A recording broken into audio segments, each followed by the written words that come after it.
تخيلي كده يا ماما لو في يوم صحيتي من النوم لقيتي الثدي زي الصخرة مش قادرة تلمسيه، وأي ما تلمسيه بيوجعك جدا والطفل مش عارف يرضع وعمال يعيط. أول حاجة بتيجي في بالك إنه خلاص اللبن نشف أو إن جالك خراج. ما تقلقيش يا ماما، لان ده معناه ان جسمك بيخرج كميه لبن شديده قوي وبقيتي سوبر ماما. طيب طالما بقى التحجير ده مش معناه خراج ولا معناه ان اللبن نشف، ده بيحصل ليه؟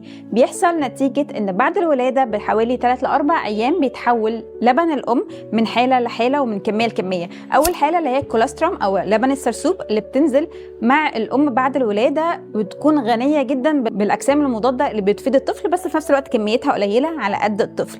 بعد كده على اليوم الثالث او الرابع فجأة اللبن بيزيد قوي، بيتحول للماتيور ميلك، وده بيكون كميته اكبر بكتير. طيب ليه بيحصل برضو تحجير اللبن؟ ما الطفل المفروض ياخد كمية اللبن دي وما تنشفش في صدري.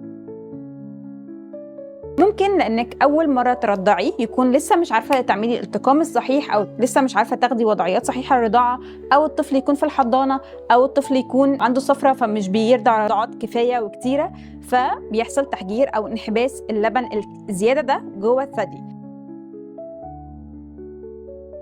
ممكن نعمل 4 خطوات هتخلي اللبن ده يطلع وفي نفس الوقت ما يقلش بعد كده. اول حاجه واهم قاعده ان كل ما بدري كل ما احسن. كل ما فكينا الثدي بدري، كل ما اشارات جت للمخ ان الطفل ده هيسحب كميه اللبن دي كلها، فهيمنتين كميه اللبن ومش هينقصها. فدي اول قاعده حطيها في بالك. تاني حاجه عشان نطلع كميه اللبن دي، هو اللبن او الثدي متحجر كده لانه كمان حواليه اديمه او تورم عموما، وكمان في ارتشاح حوالين قنوات اللبن.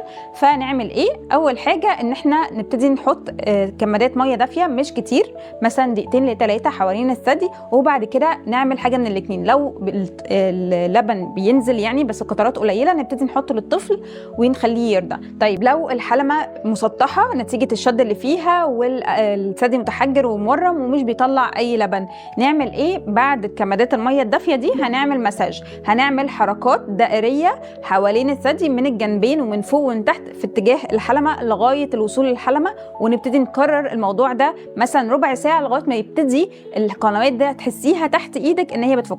طبعا ما نعصرش شديد قوي عشان ما نعملش تلف في القنوات اللبنيه، لكن نحاول ان احنا واحده واحده كده بالمساج ده ان احنا نفك اللبن. بعد ما فكينا قدامنا حل من الاثنين، لما اللبن ينزل يا اما هنشفطه بشفاط الثدي على اساس ان هو بيكون اقل الم بالنسبه لناس كتير قوي عن رضاعه الطفل، وندي اللبن ده للطفل، او لو قادره تستحملي رضاعه الطفل المباشره اعملي كده وخلي الطفل يبتدي يفضي الثدي. بعد ما فضينا الثدي بالكامل نعمل ايه؟ نعمل كمادات ميه ساقعه توقف التورم وتدفق اللبن الشديد ده ويخلي التحجير يقل.